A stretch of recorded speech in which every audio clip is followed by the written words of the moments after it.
안녕하세요. 10시에 이렇게 인사를 드리는 것은 저희 채널이 많은 신박한 이야기들을 가지고 있기 때문이니 많은 분들의 구독을 부탁드립니다. 이번 이야기는 제목이 딸을 맡아준 스님께 막말을 하던 신호를 참으로 교육해 주었다는 이야기인데요. 함께 보시겠습니까? 안녕하세요. 막무가내인 신우가 저에게 신호 달 도둑질하는 증거 영상을 보내주며 경찰에 신고할 것이라고 했습니다. 그제서야 저에게 사과를 했었어요.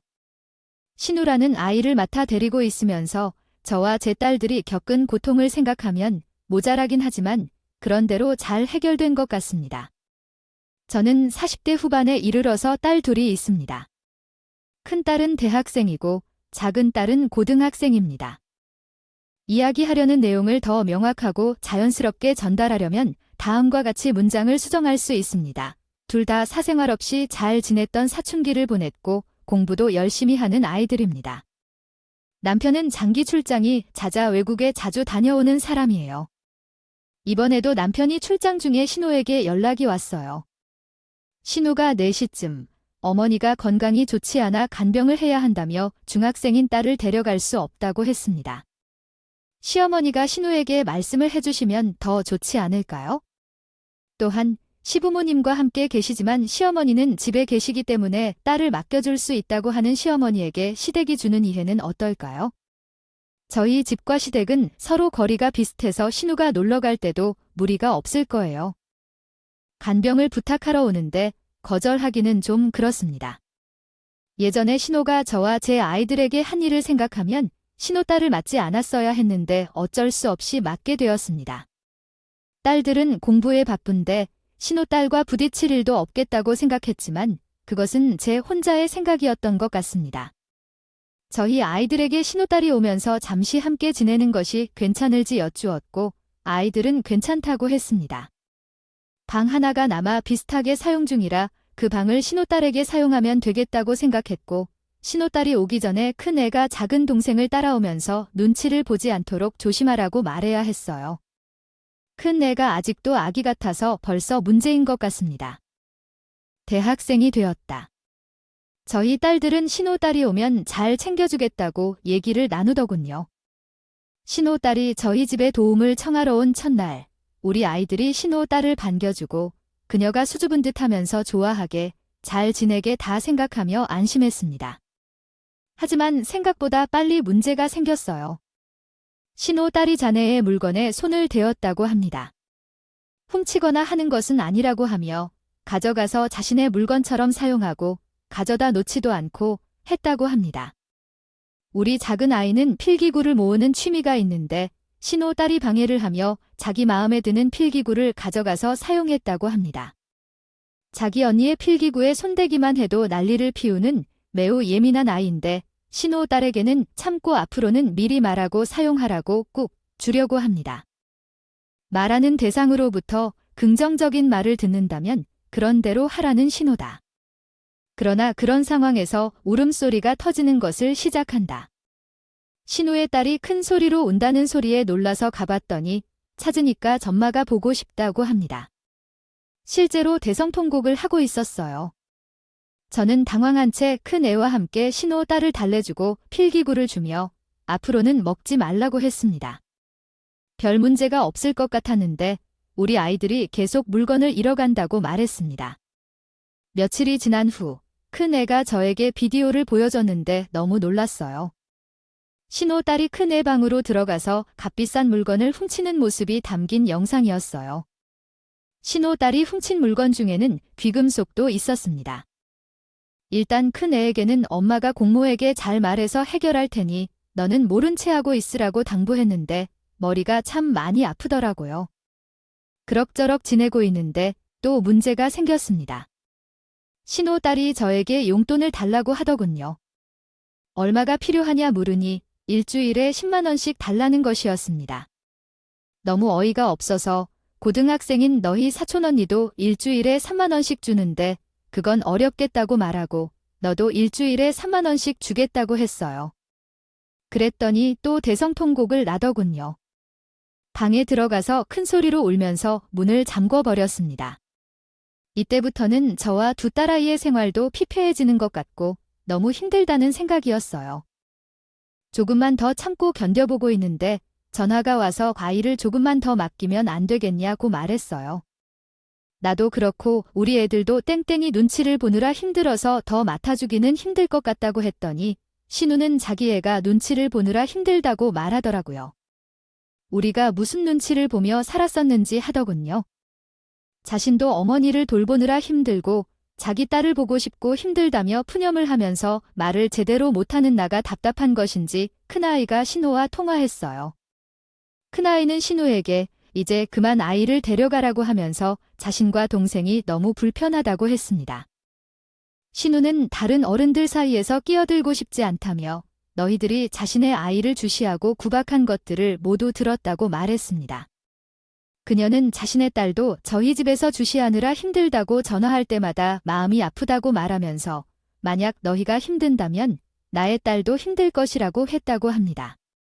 큰애는 눈치를 주시는 것은 우리가 하고 있으며 엄마 또한 그녀를 위해 노력하느라 힘들고 코모도 딸이 그리워서 힘들어한다고 말하자 코모를 데려가면 모든 일이 해결될 것이라고 했습니다.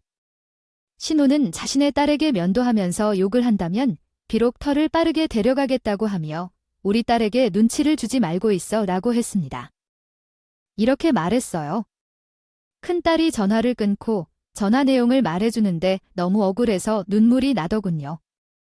내가 신우가 대신해서 월요일을 맡아달라고 할 때 냉정하게 거절하지 못해서 나의 아이들이 이런 일을 겪는구나 생각하니 아이들에게 너무 미안했습니다. 우리 아이들이 신우 딸에게 매주 주말에 먹고 싶다는 것들 다 시켜주고 영화관도 데려가주고 저는 우리 아이들을 위해 뭔가를 살 때마다 신우 딸도 똑같이 사주며 지내왔는데 돌아오는 게 이러니 정말 분했습니다. 갑자기 신우가 주말에 딸을 데려가겠다고 우리 집에 왔습니다. 신우 딸은 집에 안 가겠다고 하고 신우는 가자고 하면서 둘이 싸웠다고 해요. 신우는 펑펑 울면서 내가 널 어떻게 키웠는데 하고 신우에게 와서 우리와 우리 딸들에게 여기서 살게 했습니다. 해달라고 졸라 했습니다. 신우는 저에게 저와 우리 아이들이 어째서 이렇게 되었느냐 라며 순수한 아이가 우리 때문에 물들었다고 소리쳤습니다. 우리 큰아이는 고모나 다른 누구도 전혀 순수하지 않았고 염치도 없는 도둑질을 하는 아이였지만 그래도 우리가 감싸주고 돌봐주고 있었기 때문에 여기에서 살고 싶다고 했다고 말했어요. 고모랑 고모부는 도대체 아이를 얼마나 모르는지 생각해보라며 채가 부모랑 안 살고 외삼촌 집에서 살겠다고 하는 것을 잘 생각해보라고 전했습니다. 우리 딸들은 신우의 달콤한 짐을 챙겨주었습니다. 신우는 저에게 실망한다며 다시는 보지 말고 살짝 따르라 하면서 마음대로 하라고 했습니다. 아가씨 딸을 데리고 있으면서 돈을 언더라인 쌓인 기어진 문장이 없어서 끝맺음을 적절하게 작성할 수 없습니다. 한 푼을 받길 했냐고 실망한 것은 나였어야지. 이게 무슨 적반하장이냐고. 당주 나가라고 말한 것은 이 우리 딸들, 신우와 신우 딸을 나가라고 하면 내쫓아 버린다. 신우 모녀가 나가고 아이들에게 엄마가 잘못 생각해서 이런 일이 생겼다고 미안하다고 했습니다. 그 후에 신우 딸이 우리 큰애에게 몇 번이나 전화해서 우리 집에서 살면 안 되냐고 했다. 안 된다고 했더니 우리 집에 놓고 물건이 있다고 주말에 찾아온다고 했다네요. 그래서 큰애가 찾아봤는데 네 물건 없다고 나중에 물건 나오면 보내주겠다고 했다고 해요. 그랬더니 큰애에게 신우 딸이 더럽고 치사한 것들이라며 막말을 했다고 합니다. 큰애가 전화 내용이 녹음되어 있는 것을 들렸는데 큰애에게 너무 비아니는 행동을 한 것 같아요. 신우는 저에게 전화를 해서 본인 딸이 우리 집에 있는 동안 눈치를 보고 구박받았다고 매일 밤마다 전화를 걸면서 얘긴다고 하네요. 도대체 아이를 얼마나 구박했냐고 난리를 치고 있었어요. 저는 신우에게 그런 일은 전혀 없었고 우리는 오히려 아이의 눈치를 살피며 최선을 다해왔다고 말했어요. 아이가 부모에게서 사랑을 받지 못하고 자라서 우리 집에서 정을 많이 받으며 살아온 게 좋았는지 계속해서 우리 집에 살고 싶다고 말했더군요. 그런데 다른 소리는 듣고 싶지 않다고 했습니다. 자기 딸이 그런 얘기를 한 적이 언제 있었냐고 물어봤다고 하더군요. 할머니가 아이를 데리러 온 적이 있을 때 그런 일이 있었냐고 했더니 그런 적이 없다고 말했는데 할 말이 없더라고요. 그래서 나까지 우리 집에 살고 싶다고 애한테 전화했더니 그게 어떻게 된 건가 생각하냐고 물었더니 그런 일 없다고 거짓말하지 말라고 했어요. 그래서 난 그렇게 살지 말라고 하더라고요. 더 이상 할 말이 없어서 이제 연락하지 말라고 하고 전화를 끊었어요. 그리고 신호와 전화를 끊고 우리 아이와 다른 아이가 통화한 내용을 카카오톡으로 보냈어요. 다른 아이가 우리 집에 계속해서 살고 싶다 주말에만이라도 우리 집에 오면 안 되나 집에 있으면 숨도 쉬기 힘들다는 내용이 담겨 있었어요. 그 후에 다른 아이에게 신경을 좀 써달라고 메시지를 남겼습니다. 신우가 전화를 받지 않았더니 가족을 저주하는 내용으로 토론을 보냈다는 메시지를 받았습니다. 그런 다음 신우의 딸이 우리 큰 아이 방에서 도둑질하는 동영상을 몇 개 보내주었습니다. 부모를 잃고 자랄 수밖에 없는 상황에서 참으려고 했는데 더 이상 참을 수 없어서 그것을 가지고 경찰에 신고할 것이라고 전했고 답장을 기다리고 있었지만 오랫동안 대답이 없었습니다. 오랜 시간 후에 신우가 미안하다고 하며 자신이 아이를 제대로 교육할 것이라는 5개의 답장을 보냈습니다. 이제까지 내 아이들과 함께 겪어온 힘든 상황에 대한 보상으로 요구하고자 하며 이를 참지 못할 것이라고 경찰에 신고할 것을 알렸습니다. 더 이상 메시지를 보내지 말라고 차단하고 큰 아이에게 보여준 메시지를 막 나가던 고모가 경찰청은 무섭다고 말했습니다. 했다고 하더군요. 큰 아들과의 대화를 끝내고 경찰에 신고를 하지 않기로 했고요. 만약 신호가 이상하면 그때는 진짜로 신고하려고 합니다. 머리 검은 짐승은 거두지 않는다는 말이 떠오르네요. 엄마 밑에서 염치와 개념이 없이 자라다 보니 딸도 같은 길을 가고 있는 것 같아요. 최근에 공금을 횡령한 사건을 경찰에 고소했다는 사실이 있습니다. 그래서 다른 사람을 해쁘게 만들면 안 된다고 생각합니다. 함께 보시겠습니까? 안녕하세요. 최근에 학원비를 훔친 신우를 경찰에 신고했습니다. 부모님께서도 제게 사과하러 오셨지만 결코 용서하지 않겠다고 말하고 돌려보냈습니다. 결코 용서하지 않을 거예요. 들어주셔서 감사합니다. 이런 경우에는 실형이 거의 나타나지 않는다고 하는데 솔직히 말씀드리면 저는 실형이 나왔으면 좋겠습니다. 실제로 실형이 나왔다 해도 전혀 깜짝 놀라지 않을 것 같아요. 남편을 돕는데 많이 고생시키고 돈을 버는 것이 옳다고 하던 시부모님이 미워질 정도이죠. 살아도 시부모님의 딸인데 엄벌을 받았으면 하는 바람이 있습니다. 버티다 나중에야 잘못했다고 빌었다가 신경을 못 살게 하는 듯한 억지 노름 때문에 더욱 싫어졌어요. 가족끼리 이러는 것이 어디에 있냐고 말하며 가족끼리 사귀는 것조차 허락해줘도 된다고 말씀하며 누가 잘못했는지 법이 판단해 줄 것이라고 했더니 그때서야 자신이 잘못했다고 고백하며 몰래 빼앗은 돈을 바로 돌려주겠다고 해주셨습니다. 하지만 신호가 경찰서로 이동하게 되자 시부모님께서 저를 설득하려고 달려오셔서 사과했던 것이었죠. 저와 남편은 같은 학원에서 강사 일을 하다가 만났습니다. 결혼 후 1년 뒤에 학원을 개업해 운영하고 있어요. 제가 원장이고 남편과 함께 수업을 진행하며 강사 2명을 더 고용해 운영하는 규모입니다. 시어머니와 장모님은 같은 일을 하고 있는데도 제게 수고한다는 한마디도 건네지 않고 남편에게만 인사를 건네는 분들이 많았어요. 똑같은 일을 하고 있어도 집안일은 여자가 맡아야 한다는 생각을 가지고 계시며 혹시 남편에게 집안일을 시키지 않는지를 의심스럽게 살펴보는 분들이 많았습니다. 처음에는 수업뿐만 아니라 상담, 수납 업무 등 모든 일을 혼자서 처리했습니다. 학생 수가 많아지면서 여러 가지 일들을 함께 처리해야 했습니다. 일을 맡아서 하다 보니 너무 힘들어서 전화를 받고 수납 업무를 해줄 직원이 필요하게 되었습니다. 신우가 별로 마음에 들지는 않았지만 그래도 남보다는 나을 것이라고 생각해서 신호를 썼어요. 처음에는 잘 몰랐는데 학부모 중에서 현금으로 일비를 납부하는 경우 신호가 몰래 조금씩 가져가는 것 같았는데 증거를 잡지 못했습니다. 증거를 잡기가 어려운 것은 아니었지만 설마 하는 마음도 있었고 저도 남편도 수업 때문에 많이 바쁘기도 했습니다. 코로나 때문에 잠시 추궁했지만 코로나로 아이들이 학교에 가지 않는 날이 많으니 오히려 학원생이 더 덜하고요. 반이 하나 더 개설되고 더 바빠지고 했는데 들어오는 돈이 많이 들진 않았습니다. 의심이 들어서 신우에게 수납은 내가 맡을 때는 이상담 전화와 문의 전화를 받는 일만 하라고 했습니다. 그랬더니 자기를 못 믿겠다며 나가겠다고 난리를 치다가 학원에 오지 않았습니다. 차라리 잘 됐다 생각하고 지를 공부할 때까지 신우가 했던 일을 제가 했습니다. 머니가 미납된 아이가 있어서 그 어머니에게 전화를 했더니 현금으로 처리되었다고 하더군요. 신우에게 전화해서 물어보니 받은 적이 없다고 하며 자신을 의심하며 객거품을 물었는데 일단 알겠다고 했습니다. 그리고 학원에는 CCTV도 있으니 경찰에 신고부터 해야겠다고 말씀했습니다.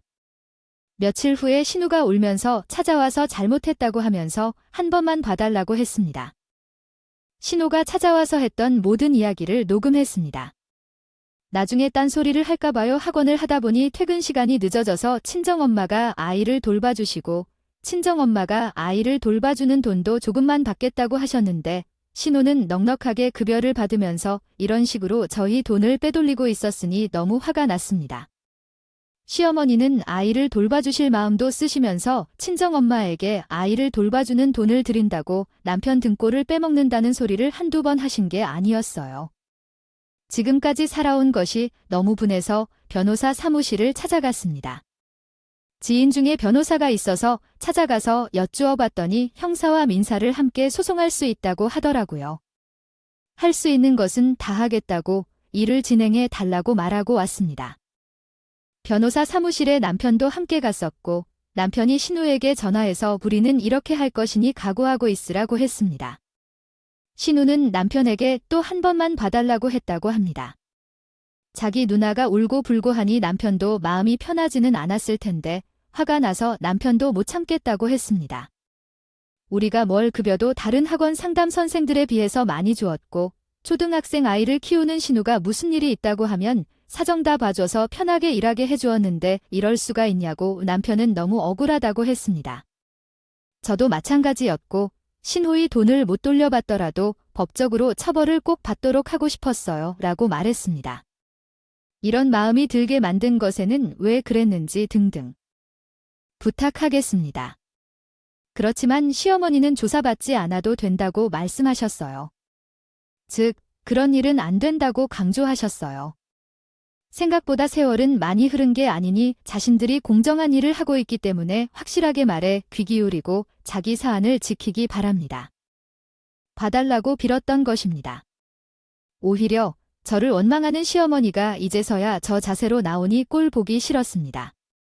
신호 전화는 받지 않고 문자로 법대로 처벌받게 하는 것을 요구했어요. 시어머니에게는 절대로 신호를 봐줄 일이 없을 것이며 그렇게 말했습니다. 그때 시부모님이 저희 집에 찾아와서 돈을 돌려주겠다고 하시면서 고소 취하해달라고 하셨습니다. 저는 시부모님의 말씀을 거절했고 잘못한 사람에게 받을 것이라고 했습니다. 신호가 가져간 돈으로 인해 정신적 피해를 입었다고 민사소송으로 청구할 것이며 할 수 있는 일은 다 할 것이라고 말씀드렸습니다. 아이를 낳고 산후조리도 제대로 받을 수 있도록 나는 일을 하러 학원에 나가 돈을 벌었는데 남편이 나를 완전히 빼돌린 존재로 여겼다는 소문을 듣고 살았다고 말했어요. 그러나 나는 오히려 친정의 도움으로 이 정도 생활을 유지하고 있고 남편은 내가 얼마나 고생해서 번 돈이 빼먹혔는지를 알고 있어 이 범죄자는 엄벌을 받아야 한다고 단호히 주장했습니다. 시어머니는 내게 이전에 나쁜 말을 한 것을 후회했다며 모든 것이 자신의 잘못이었다고 말했죠. 아버지도 용서를 구하는데 한 번만 어깨를 돌리라고 하셨는데 시어머니는 내가 손을 꼬고 부탁하자 남편은 시부모님을 다시 찾지 말라며 내쫓았습니다. 남편은 여전히 화가 풀리지 않아 억성을 떨며 내 언니가 빼돌린 돈을 전부 반환하고 2배의 보상금을 지불하지 않으면 법적 조치를 취할 것이라고 경고했습니다. 법적 처벌을 받도록 결코 내버려두지 않겠다는 그의 강한 의지를 느낄 수 있었습니다. 뜻이겠죠? 저도 같은 생각이에요. 며칠 전에 제 계좌로 시어머니가 4천만 원을 입금하셨는데 전화로는 용서해달라고 하셨어요. 좀 마음이 흔들리기도 했어요. 남편은 신우에게 전화해서 소리소리 지르며 네가 저지른 짓을 왜 부모님이 무마해주게 하냐며 당장 부모님에게 돈을 돌려달라고 했다고 해요. 신우는 알겠다고 했고 신우 남편이 시어머니 통장으로 4천만 원을 이체했다고 하더라고요. 남편은 시어머니 통장을 보기 전에는 믿지 못한다며 직접 시어머니 통장을 확인하고 통장 사진을 찍어서 제게도 확인시켜 주었습니다. 이러니까 저는 고소를 고려해 볼까도 했지만 남편은 오히려 신우에게 형사처벌을 꼭 받아야 한다고 하고 있습니다. 지금까지 직원이었던 오너에게 오히려 큰 소리를 치고 도둑년 주제에 신호를 한 일만 아니면 이 정도에서 곧바로 고소를 제기했을 것 같습니다. 시어머니께서 하신 말씀들도 마음에 맴도록 며칠이다. 신랑이 하는 대로 그냥 두고 싶은 마음입니다. 저와 남편이 너무 안 하는 건 아니겠지만 여러분은 어떻게 생각하시나요? 이런 살면서 누가 당하기에도 안 되는 일인가 보네요. 스님과 남편 모두 너무한 것은 전혀 없는 것 같은데 여러분은 어떻게 생각하시나요? 이 사연은 부모님께서 주신 집의 공동명의를 주장하던 예랑과 예랑 어머니에게 사이다 발언을 하며 파호한 여자분의 사연입니다. 함께 보시죠. 지난주에 우리는 타결을 했습니다. 남자친구의 어머니께 저도 거지적신이라는 것도 아니고 결혼하고 싶지 않다고 말했고 분명하게 거절했습니다. 남자친구의 어머니께서는 저에게 결혼 후 집을 나눠 가지는 것을 원치 않는다며 그렇게 말씀하시며 크게 웃으셨는데 집이 없는 분이 그런 말을 할 수 있는 것인지라고 물었습니다. 저는 남편이 될 사람의 어머니로서 항상 웃는 얼굴로 대해 드렸더니 웃긴 것인지 부족한 것인지 정말 당황스러웠어요. 남자친구는 어머니께 제가 버릇이 없다고 말을 했다고 하면서 밝은 표정으로 이야기를 했지만 제가 상냥하게 이야기했는데도 공동명예 주장을 계속해서 했기 때문에 강하게 거부했다고 말했습니다. 나는 너희 집에 이 번방문에서 거지 같은 태도를 가진 사람들로 생각해 본 적이 없고 결혼해도 재산을 나누자는 태도를 보이는 사람들처럼 파혼해서 저항해야겠다고 말했습니다. 처음에는 기분 나쁘다고 했지만 나중에 자신이 잘못 생각했다고 미안하다는데 더 얘기하고 싶지는 않았어요. 나는 마음이 확고해 더 이상 어떤 얘기도 할 것 없다고 말했습니다. 내 마음이 아직 가라앉지 않아서 뒤죽박죽이 될 것 같아요. 최대한 객관적으로 써볼게요. 저는 31살이고 남자친구는 33살이에요. 둘 다 안정적인 직업을 가지고 있습니다. 2년 이상 연애를 한 후에 자연스럽게 결혼을 생각하게 되었고 3년 이내에 결혼할 생각이에요. 상견례는 별로 안 했어요. 지나간 일이었습니다. 저는 오빠 1명과 언니 1명이 있는데 언니와는 나이 차이가 좀 있는 늦둥이 막내입니다. 오빠와 언니 둘 다 결혼할 때 아빠가 집을 도와주셨는데 저도 결혼할 때 집을 지어주실 것이라고 하셨습니다. 저는 별 다른 생각이 없었습니다. 집값으로 따지면 우리 오빠와 언니가 결혼할 당시와 지금의 집값은 거의 3배 차이가 나기 때문입니다. 그래서 제가 결혼할 때는 부모님이 집을 지어주실 것이라고 생각조차 하지 않았습니다.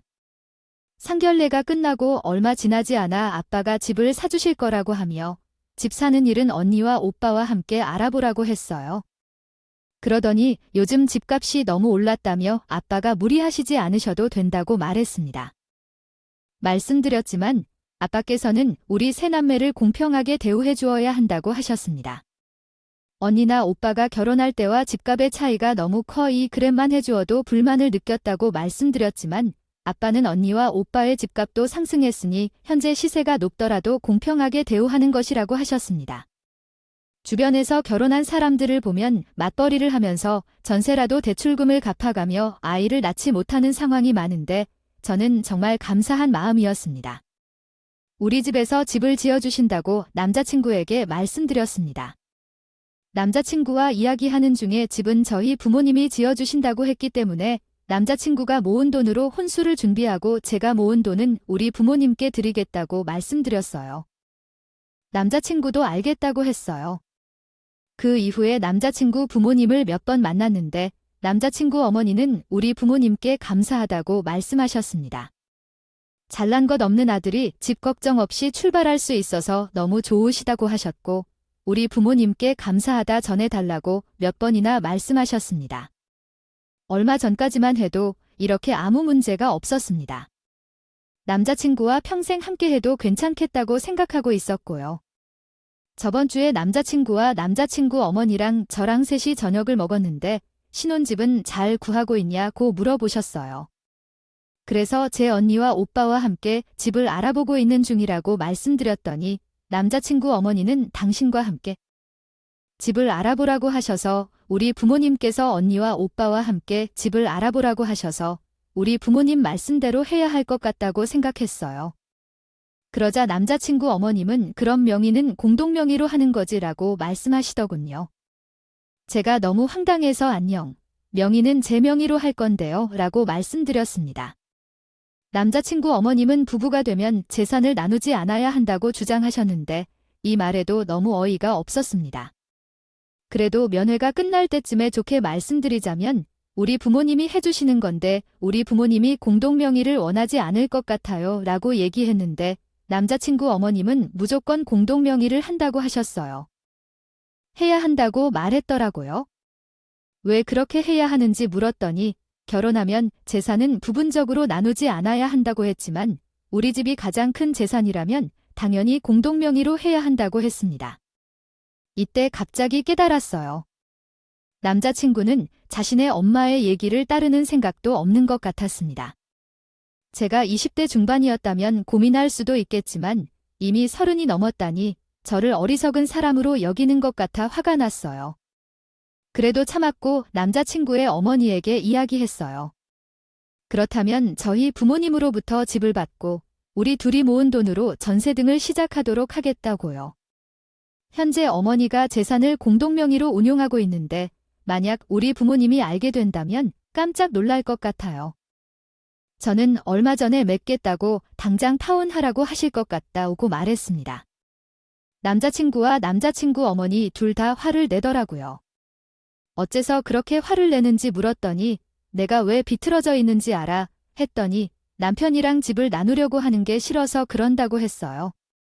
저는 남자친구에게 이렇게 말했습니다. 우리 부모님이 주신 집 건데 내 힘으로 얻은 게 아니니까 오빠 어머니가 공동명의로 할 것 같으면 당장 그만두라고 해야 한다고 이렇게 말하니 분위기가 급격히 어두워졌어요. 제 생각도 비슷하다고 했습니다. 남자친구 어머니는 평생 함께할 사이인데 진명의가 무슨 상관이냐고 하셨죠. 그러자 어머니야말로 진명, 진실, 이가 뭐가 되겠느냐고 하셨어요. 그렇게 중요해서 공동명의에 대해 말씀하시는 것인가 물었어요. 우리 부모님의 돈을 탐나시 시내로 받았더니 아무 말도 못하셨습니다. 신혼집을 공동명의로 하면 남자친구의 어머니는 나를 호구로 알고 우리 부모님의 재산을 훔치는 사람으로 보는 것 같아서 이 결혼을 못하겠다고 솔직히 말했습니다. 나 결혼을 한다고 할 때 우리 언니와 오빠는 가전제품과 가구를 맴도 사줄 테니 필요한 것이 있으면 말해달라고 하지만 어머니는 필요한 것이 있느냐고 묻거나 하는 말은 없고 그냥 공동명의를 하라는 것이라고 생각해 이런 양심 없는 사람을 평생 부모처럼 생각하고 살 생각이 전혀 없다고 말했습니다. 나와 결혼하고 싶으면 가족들과 함께 살아야 한다고 했더니 이렇게 결혼을 맞아주냐고 했습니다. 없더군요. 그러니까 할 말이 더 이상 없다고 말하고 일어나서 나왔습니다. 그날 계속 남자친구가 전화했는데 전화를 받지 않았어요. 집에 돌아가서 부모님께 모든 것을 설명하고 파워를 내겠다고 말했고 정신이 없었거든요. 이후 그날 남자친구와 그의 어머니를 만나서 이야기를 나눴는데 우리 엄마는 그런 상황이 있냐며 다시는 상종하지 말라고 말했습니다. 다음 날 남자친구와 통화하는데 자기 가족들과 함께 살겠다고 결혼을 준비하겠다고 하더군요. 나는 우리 가족들에게 다 팩트로 설명했고 우리 엄마는 오빠네 식구들 모두 거지라며 타혼을 잘 결정했다고 전달했다고 말했습니다. 주었습니다. 나도 부모가 뭐라도 얻으려고 거짓말을 하며 평생을 보내는 건 마음이 없다고 이야기하고 있어요. 결혼 전에 본성을 드러내 주어서 정말 다행이라고 했어요. 보라보라 저를 설득하려 하는데 제대로 듣지 않아서 기억도 나지 않습니다. 며칠 후에 남자친구의 어머니가 전화를 해왔는데 남편이랑 침바지를 나누고 싶지 않아 어떻게 하겠느냐고 했더랍니다. 그래서 제가 그렇게 했어요. 집도 쓰고 계신 분이 그게 할 말인가 하며 크게 웃었습니다. 남자친구의 어머니는 갑자기 태도를 바꾸어서 원한다면 아들과 따로 사는 것도 괜찮겠다 하며 결혼하라고 울음껏 하더군요. 남자친구와 결혼하게 된다면 평생 보잘것없는 삶을 살게 될 것 같아서 싫다고 말했습니다. 이후 그건 그냥 한번 경험해보기로 했습니다. 소리였고 공동명예 얘기가 나왔을 때 바로 파워 결심했다고 말했다. 그럼 그런 소리는 왜 했느냐고 하니 공동명의는 말도 안 되는 것을 알면서 어머니도 한번 해본 소리 아니냐고 했다. 그래서 나도 한번 말도 안 되는 소리를 해봤는데 어떻게 돈 때문에 부모와 자식의 안을 보고 살겠다는 말을 할 수 있는지 더 이해가 안 가서 더더욱 파혼했다는 생각이 들었다고 말했다. 이제 어머니 전화번호를 차단할 것이니 연락해봐도 소용없을 것이라고 말하고 전화를 끊었다. 공동명예 얘기가 아니었으면 남친의 가족이 거지 빈대 같은 마인드를 가지고 있는지 몰랐을 것 같아요. 마음이 좋지만은 않지만 운이 좋았다고 생각하고 있습니다. 견물생심지라고 저희 부모님이 집을 해준다는 말을 듣고 욕심이 생긴 것일 수도 있다고 생각해요. 이유가 뭐든 간에 사돈의 돈에 왈가왈부를 한다는 것 자체가 거지라는 생각이 점점 강해져서 파혼하기를 잘했다는 생각이 더 들어요. 대학 졸업하고 사회생활 좀 했다고 생각했고 세상에 대해 알 만큼 안다고 생각했는데 제가 아직 세상에 대해 모르는 부분이 많았다는 것을 깨달았어요. 정말 이해가 안 가는 사람이 많이 봤지만 내가 사랑해서 결혼하려 했던 사람이 이런 사람이라는 것에 제 자신이 한심하다는 생각도 들어요. 그래도 힘내려고요. 남자 없이 못 사는 것도 아니고 내 할 일 잘하고 있다면 좋은 남자를 만날 수 있다고 생각합니다. 앞으로 남자를 만나면 더 따지게 될지도 몰라요. 따지지도 않고 후에 결혼해서 사내 못 사내 하는 것보다 오히려 따져서 아닌 인연을 처음부터 끊는 게 낫지 않을까 생각해요. 비싼 대가를 치르며 세상을 배웠다는 생각을 하고 있는데 가족들도 함께 대가를 치르도록 한 것 같아서 미안한 마음이에요. 염치 없는 거짓말을 하고 가족을 잘 쫓아내 버렸어요. 사돈의 돈을 탐내는 것은 정말 옳지 않아요. 쓰니님 같이 똑똑하신 분은 곧 비슷한 신이나 신이를 만나게 될 것 같아요. 이번 사연은 친정 동생을 무시했던 신우가 신우 아들을 같이 무시하며 사이다를 날려서 식물을 대성통곡하게 만들었다는 내용이에요. 함께 살펴보겠습니다. 안녕하세요.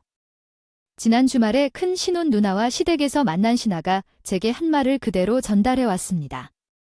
그날 저녁에 캔 맥주 한 잔 마셨는데 정말 시원했어요. 군대에 있는 큰 신혼 아들을 동료들과 전우들이 괴롭히는 일이 힘들다고 말했는데 그것을 저에게 전해주니 똑같이 남자가 그런 것도 못 견디어서 어떻게 할 것인가 하고 말해 주었습니다. 최대한 힘들어하고 나와 봬도 변변한 직업을 가질 수 있을지 걱정이 된다고 오버하다가 신랑은 늦둥이로 큰 신혼보다는 작은 신혼과 14살 정도 차이가 납니다. 시조카들도 그만큼 연령 차이가 있죠. 저희는 결혼한 지 3년 조금 넘었고 아이를 곧 가질 생각입니다. 하고 있습니다. 둘째 신주는 그렇지 않지만 큰 신주는 자식들에 대한 자부심이 대단한 사람입니다. 자부심이 아니라 허영심에 가깝다고 생각해요. 큰 신주는 본인 자식들을 어렸을 때부터 영어 유치원에 보내고 여러 가지 활동을 시키며 키웠다며 자랑을 자주 했습니다. 큰 신주 남편은 일반 회사원으로 살아왔으나 그런 사교육비를 어떻게 감당했는지 모르겠어요.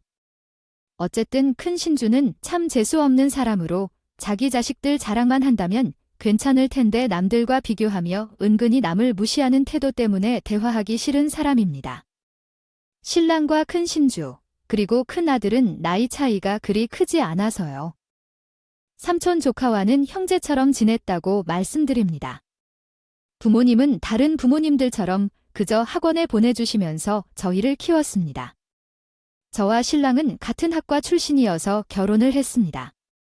그러나 큰 신우는 저와 신랑이 다닌 대학을 무시했습니다. 저희가 다녔던 대학은 스카이는 아니더라도 서울에 위치한 4년제 대학 중에서 상당히 높은 학교입니다. 신랑과 저 모두 전자공학을 전공하여 취업도 어렵지 않게 했고요.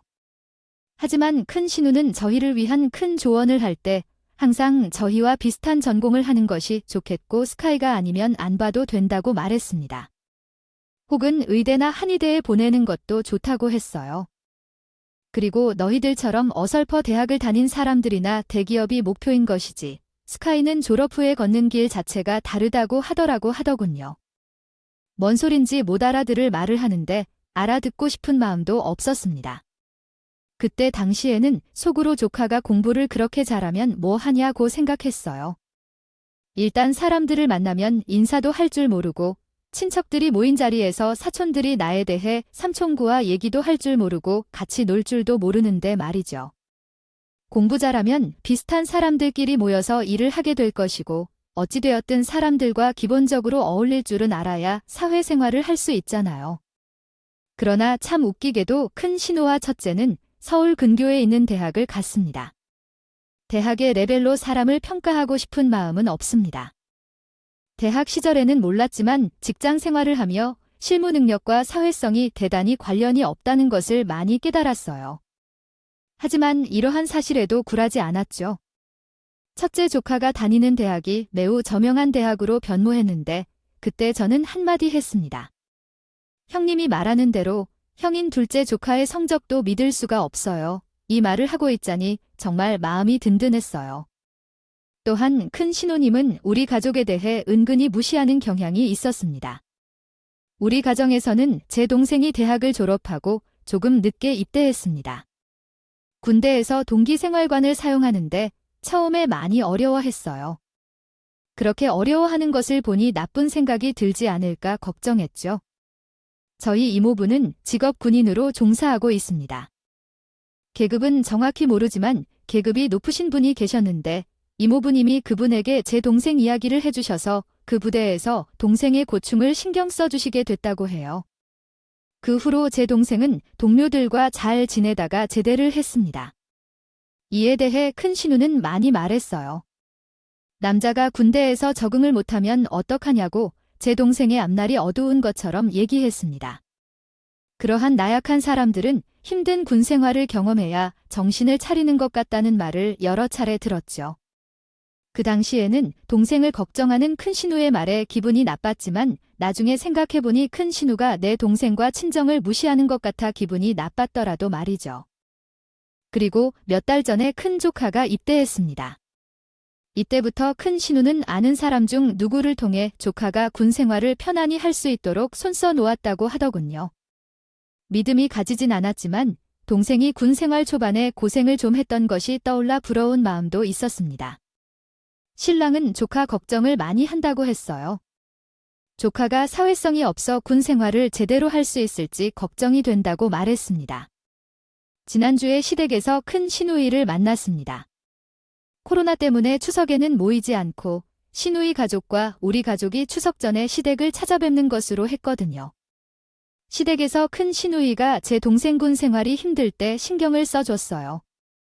준 사람은 가까운 분이 년부터 보이며 이모부 아시는 분이라고 알고 있는데 그건 왜 물어봐서라고 그랬는데 큰 조카가 군대에서 힘들어한다고 말했다고 하더라고요.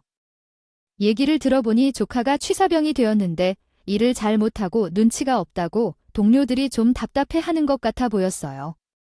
큰 신안이 조카의 동료들을 나쁜 놈들이라고 말했지만 안 봐도 뻔한 스토리 같아요.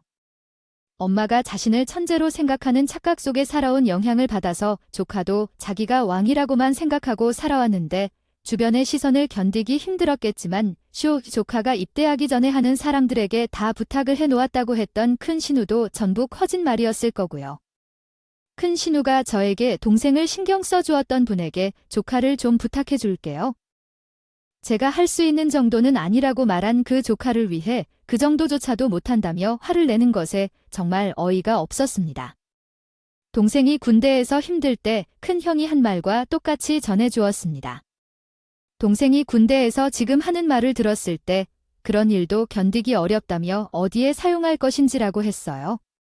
조카는 대학 생활에서도 친구들과 어울리지 못해서 2학기 때는 학교도 가기 싫어한다고 들었는데 결혼은 꿈도 꾸겠지만 나중에는 직장을 어떻게 다니고 생계를 유지하겠느냐고 했습니다.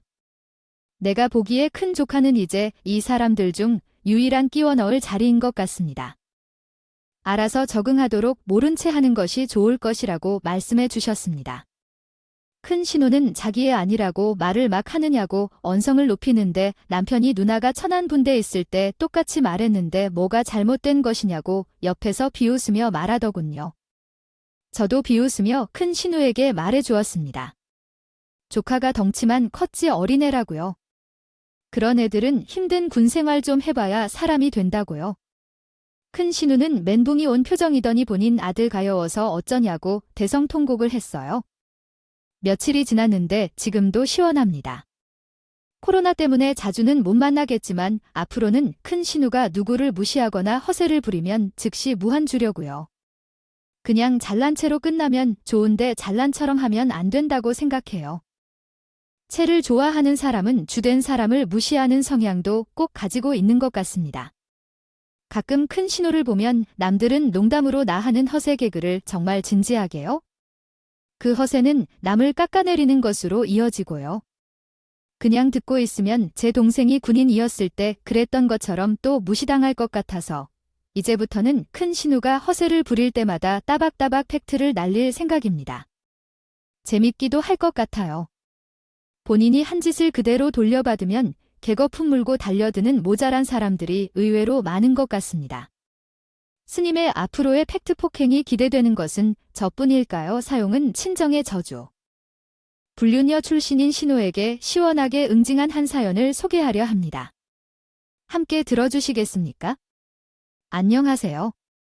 자신이 저에게 한 짓을 모두 알고 있는데도 불구하고 짜증을 내며 행동한 신우에게 최근에 절정까지 떨어뜨리는 일이 있었습니다. 시어머니가 전화로 당신 딸과 부부 관계를 끝내리는 시원하다고 했을 때 저는 아직 그 정도까지는 아니라고 말했습니다. 무엇을 말해야 할지 그리고 말하지 말아야 할지에 대해 얘기할 때 시어머니는 말하셨습니다. 가려 말을 하는 것이 더 좋다 하면서 이야기를 꺼내지 않는 것이 신의 맘이 아니면 하지 말아야 하는 것이라고 저는 생각했습니다. 신이 저희에게 심한 상처를 줄 때 시어머니는 무슨 반응을 보이셨는지 물었더니 한동안 말이 없으셨다가 전화를 끊으신 것입니다. 신우와 전화로 한참을 소리치며 싸우던 남편이 마지막에 한 말이 인광보에 보이지 않는 인간 같은 연어였습니다. 신우는 자신이 잘못한 것을 아직도 모르는 것 같아요. 남편 얘기를 들어보니 저를 원망하는 소리만 했다고 합니다. 남편과 결혼하기 전부터 신우는 씀씀이가 참 컸습니다. 신우와 대화를 해보면 항상 본인이 어디 비싼 곳에 가서 비싼 것을 먹고 왔다는 얘기만 했습니다. 얼마 전 산 명품 가방에 자랑하는 등의 허세가 대부분이었어요. 그리고 저는 궁상맞게 사는 사람처럼 말하는 신우 때문에 기분이 상했던 적이 한두 번이 아닙니다. 신우의 연봉이 그렇게 높지는 않다고 해도 어떻게 그렇게 돈을 사용할 수 있는지 의심스러워 하는데 신우가 직장인이기는 하지만 감당할 수 없을 정도로 돈을 쓴 적이 있었습니다. 이는 막연하게 시부모님이 부족한 카드값을 보충해주는 것이라고 생각한 적도 있었습니다. 가끔 신우는 남동생인 신랑에게 돈을 빌리기도 했었고 이는 30만 원에서 100만 원까지의 금액을 빌리는 경우도 있었죠. 결혼 전에는 신우가 신랑에게 빌린 돈을 돌려주기도 했지만 많은 부분을 갚지 못했다고 합니다. 결혼 후에는 절대로 신우와 돈을 주고받지 말아야 한다고 신랑에게 명확하게 말했고 이에 동의했습니다. 그럼에도 불구하고 급한 경우 신우가 신랑에게 돈을 빌려달라고 할 때 신랑은 어쩔 수 없이 돈을 빌려주고 있습니다. 이것 때문에 남편에게 화를 냈던 적이 많았어요. 결혼한 지 5달 정도 지난 후부터는 남편이 신우에게 돈을 빌려주지 않았습니다. 남편이 뭐 바보가 아닌 이상 제가 남편을 모른 척해서 돈을 빌려주지 않는다는 것을 알았겠죠. 그래서 그런지 기분이 나빠지는 소리를 참 많이 했습니다. 부모님이 그런 신호라는 것을 뭐라고 하지 않으니 나중에는 부모님도 이상한 감정을 느끼시더군요.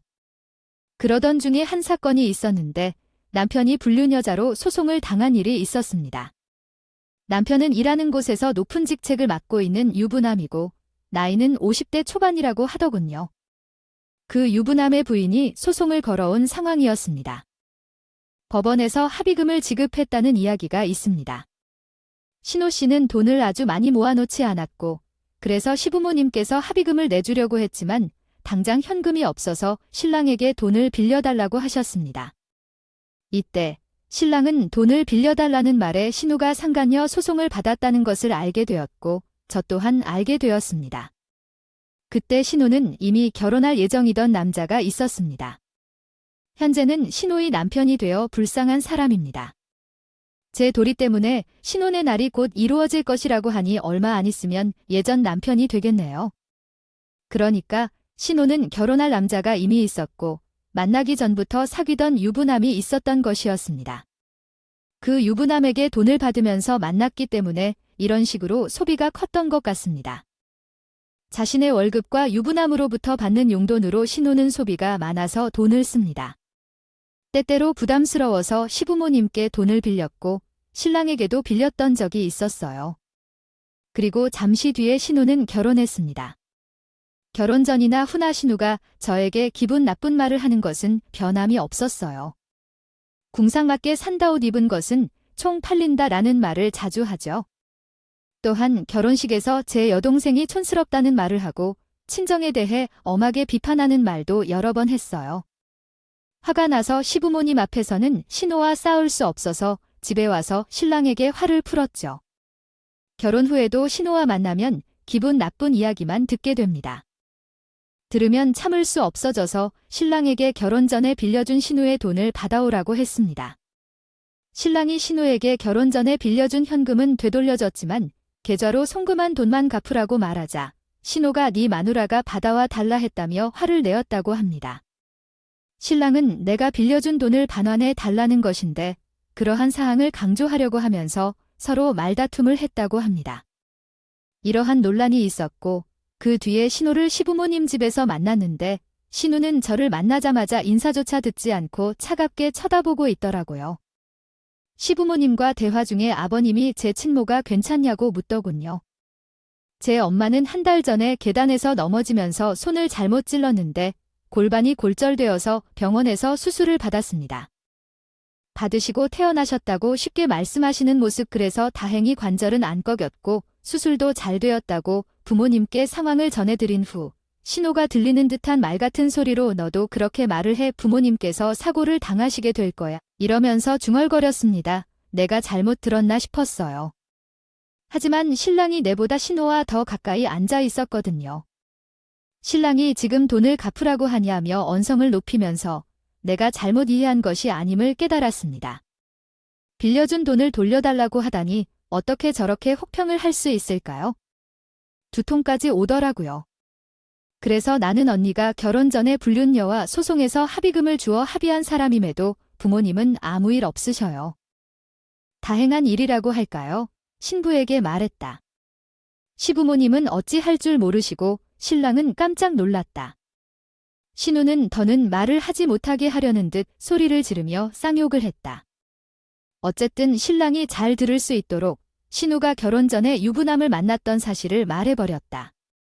신우 남편과 신우가 사귀고 있을 때 유부남과 양다리 혹은 혼다미호와 관련된 일들을 얼마 전 신우가 상담료 소송을 당해 합의금을 주고 합의했던 것 등을 전부 말해버렸다. 신우가 거짓말하지 말라고 소리치자 신랑은 어째서 거짓말을 하는가 물었다. 부모님은 자금이 부족하다고 하셔서 자신도 합의금을 충당했는데 누나가 거짓말을 하지 말라고 했다. 시어머니가 남매 간의 싸움을 말리기 위해 말씀하신 것 같은데 실수를 하셨어요. 시어머니는 신랑에게 그 돈은 다 당신이 갚아주었는데 그런 말은 왜 하느냐고 말씀하셨습니다. 시어머니의 말씀에 신우 남편의 표정이 싸늘해지더라고요. 저는 식물에게 그랬어요. 이런 엄청난 일은 결혼 전에 서로가 다 알고 서로 이해하고 나서 결혼을 진행하는 것이 상식이라고 신우 남편도 모두 알고 있다고 생각해서 말한 것인데 설마 이 엄청난 일을 숨기고 결혼했을 줄은 꿈에도 몰랐다고 했습니다. 신우가 상담료 소송을 당한 사실은 다 지난 이야기고 가족 등 전부 다 알고 있는 얘기라서 일례기인데 이렇게 엄청난 이야기를 하지 않고 결혼했을 줄은 꿈에도 몰랐다고 말했어요. 신우 남편은 차가운 말투로 계속해서 신우에게 하더라는 걸 알고서 남편이 떠나고 나서 우리도 집으로 돌아왔습니다.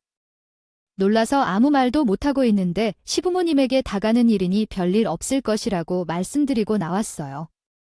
다음 날 시어머니가 제게 전화해서 그 그 유부남이 당신 딸에게 곧 이혼할 거라고 꼬드겨서 순진하게 당했다는데 그를 까발려 속이시는 얕고 경멸하는 얘기를 하면서 30살이 넘는 사람과 거의 20살 차이 나는 남자가 꼭 이혼한다는 말을 믿고 사귈 수가 있느냐고 시어머니께 물었습니다. 그리고 그 남자에게 받은 용돈을 쓴 건 몸을 팔아 산 거예요. 형제간의 잘못을 덮어주어야 한다고 생각했어요. 그렇게 막 말을 하냐고 시어머니께서 말씀하시길래 그럼 시무를 가져와 친정에 대해서 막말할 때는 어머님이 한 번이라도 말리신 적이 있냐고 화냈고 전화를 끊었습니다. 신우도 신랑에게 전화해서 소리 지르고 난리를 쳤다고 하더군요.